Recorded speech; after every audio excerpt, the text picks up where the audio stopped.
ಈಗಾಗಲೇ ಅವರು ನೂರಾರು ಕೋಟಿ ರೂಪಾಯಿ ದುಡ್ಡನ್ನು ತಂದುಬಿಟ್ಟಿದ್ದಾರೆ ಒಳಗೆ. ಹಂಚೋದಕ್ಕೆ ಈಗಾಗಲೇ ಇವತ್ತಿಂದ ಅವರು ಡಿಸ್ಟ್ರಿಬ್ಯೂಷನ್ ಮಾಡುವಂಥದ್ದಕ್ಕೆ ಹಣವನ್ನು ಎಲ್ಲ ಕಡೆ ಇದು ಮಾಡ್ತಾ ಇದ್ದಾರೆ. ಕ್ಯಾಂಪಸ್ ನಮಗೆ ಭಯ ಇರುವಂಥದ್ದು, ಬೇರೆ ಎಲೆಕ್ಷನ್ ಆಗಬೇಕಾದ್ರೆ ಈ ಹಣದ ಹಂಚಿಕೆ ಆಗಬಾರ್ದು, ನ್ಯಾಯಯುತ ವೋಟಿಂಗ್ ಆಗಬೇಕು.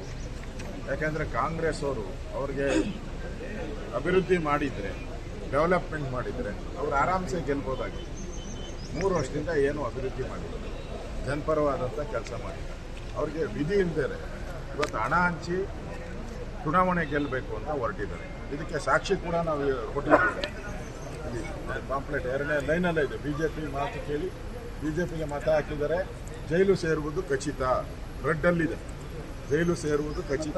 ಕಾಂಗ್ರೆಸ್ಸಿನ ಸಂಸ್ಥೆ ಇದು ಕಾಂಗ್ರೆಸ್ ರಾಷ್ಟ್ರೀಯ ವಿದ್ಯಾರ್ಥಿ ಒಕ್ಕೂಟ NSUI.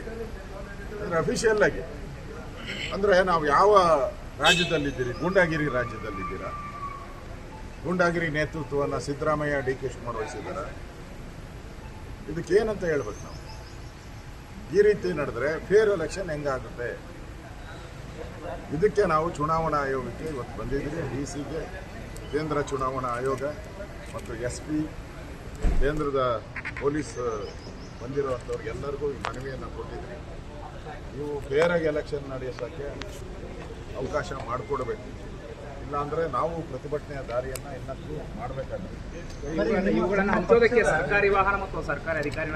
ಸರ್ಕಾರಿ ವಾಹನದಲ್ಲೂ ಕೂಡ 2 ಲಕ್ಷ ರೂಪಾಯಿ ಕಾಂಗ್ರೆಸ್ ಪಾಂಪ್ಲೆಟ್ ಸಿಕ್ಕಿದೆ, ಅದನ್ನು ಕೂಡ ಕೊಟ್ಟಿದ್ದೀರಿ. ಅದನ್ನು ತನಿಖೆ ಮಾಡ್ತೀನಿ ಅಂತ